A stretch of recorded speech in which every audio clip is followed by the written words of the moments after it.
Hey everyone, welcome back to the channel. If you're enjoying these stories and still haven't subscribed, now's a good time. Hit that sub button and join the ride. So here's how it went down. She laughed, a sharp, rehearsed kind of laugh, like a blade dipped in sugar, and said, "You're so gullible. I've been testing you this whole time." She said it right after I caught her shamelessly flirting with the bartender. I just looked her dead in the eyes and asked, "What's my grade?" Then I decided I'd run my own test. And let me tell you, ever since, she's been unraveling like a thread pulled from the center of her own game. Funny thing is, she started this mess. Now she's watching it eat her alive. I'm 36, sitting here calmly, watching my girlfriend of 2 years, Maya, 28, completely lose her grip on reality. And the irony? It's so thick you could carve it with a steak knife. It all started last Friday at Kelly's, this noisy downtown bar, where we'd gone for a friend Jessica's birthday bash. Wall-to-wall music, cheap perfume, overpriced cocktails. The usual. Maya had been acting off all week. On her phone constantly, slipping out with vague excuses, dodging my questions. I clocked the red flags, but decided we'd talk it out when the time felt right. Around 10 p.m., I stepped away to use the restroom. Came back, and there she was, basically draped over bartender Marcus. Guy was maybe 24, one of those tall, self-important types with slick hair and that grin that thinks it owns every room. She was giggling, touching his arm, leaning in way too close while he mixed her some trendy drink like she was the only person in the world. I walked up, cool, quiet, not a flicker of emotion. Maya saw me and instantly stepped back, trying to play it off, but her lips curled into that smug little smirk like she just won something.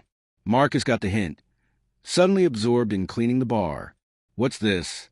I asked, voice steady. Maya turned, all amusement and arrogance, like I was an errand boy interrupting her spa day. "Oh, honey," she purred. "You're so gullible. I've been testing you this whole time. Just wanted to see how you'd react if I flirted with other guys. It's all just a test." The audacity in her tone was unreal, like she'd found a way to justify outright disrespect and package it as brilliance. Some of her friends giggled awkwardly. Others went quiet. Marcus wisely slipped to the other end of the bar. I didn't flinch, just asked, "So what's my grade?" She laughed again, light dismissive. "You passed, baby. You stayed calm. Didn't make a scene. Most guys would have gone ballistic." "Interesting," I said with a nod. "My turn, then." Her smile twitched. "What do you mean?" "I mean, if we're playing games, I should get to test you too. Only seems fair."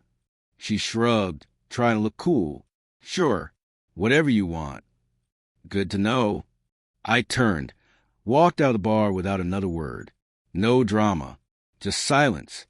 She texted an hour later. "Where did you go?" "The party's still going." My response, "Test in progress." Phone off, lights out, door locked. 3 days later, things started to unravel fast. Maya came by my apartment Saturday morning, looking anxious and borderline panicked. I let her in. She paced, her voice sharp. "What test, Mike? What the hell is this about? You can't just leave me hanging like that." I sipped my coffee. "You left me hanging when you decided to play games. Fair is fair." She tried to laugh. "Come on, it wasn't serious. It was harmless flirting. I just watched her, not like I was listening, didn't offer anything back." The silence was louder than any lecture, and that's when the real test began. You see, Maya has a sister, Rachel. She's 31, recently divorced, whip-smart and sharp-tongued. We always got along, and she never hid how little patience she had for Maya's antics. Their relationship? Classic sibling rivalry. Every outfit, every compliment, every bit of attention, a war. So I texted Rachel, "Hey, heard about the divorce. Hope you're okay. Want to grab a coffee sometime?" She replied within 10 minutes. "Coffee sound great. How about Tuesday?" We met downtown.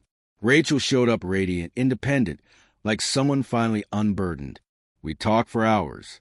Travel, books, work, life. It was refreshing. I didn't know at the time that Maya had followed me. Around 3 p.m., Rachel got a text. Why are you having coffee with Mike? She showed it to me with a smirk. Is your sister always this intense? I asked, only when she's losing control. Rachel smiled. This is about that testing crap, isn't it? I filled her in.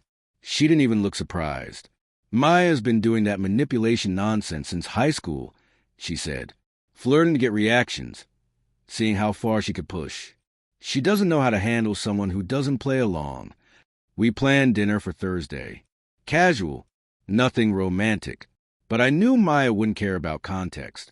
She'd care about optics. By Wednesday, my phone was lighting up with her calls. I picked up maybe once out of every 5. Gave vague answers. The doubt in her voice? Delicious. Thursday night came. Rachel and I went to Morello's. Dim lighting, piano music, 5-star pasta. She wore black. She looked incredible. We laughed. Ate. Took a picture. Wine glasses raised, smiles genuine. Caption: great company, great food, perfect night. Maya saw it within 5 minutes. The call came immediately. Her voice cracked. Mike, what the hell are you doing with my sister? Testing you. I said calmly. You remember, like you tested me. This isn't the same thing. Marcus was a stranger. And Rachel's someone who actually respects me. That makes her a better choice. She called me sick, twisted. I reminded her she'd been laughing when she first dropped the word test. Now, not so funny, was it? 10 minutes later, she called back sobbing. Please, Mike, I'm sorry. I mean it. Just don't do this with Rachel. The test continues, I said, then hung up. Friday, Maya confronted Rachel at her place. Rachel later told me everything. Maya showed up furious, trembling, demanded answers. Rachel, cool as a glacier. We're spending time together, she said. Mike's respectful, doesn't play games. Maybe you should have appreciated that. Maya screamed, he's my boyfriend. Rachel said, calm and cutting. You broke that trust. Don't cry about losing something you didn't take care of. Maya left in tears, vowing to tell their parents. 2 weeks later, she did. Family dinner. Full ambush. Linda and Robert, Maya and Rachel's parents. Both decent people, but always gave Maya a bit too much leash.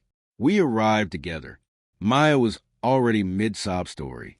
Said I was manipulating Rachel to get revenge. When dinner started, she cracked. Loud, dramatic tears.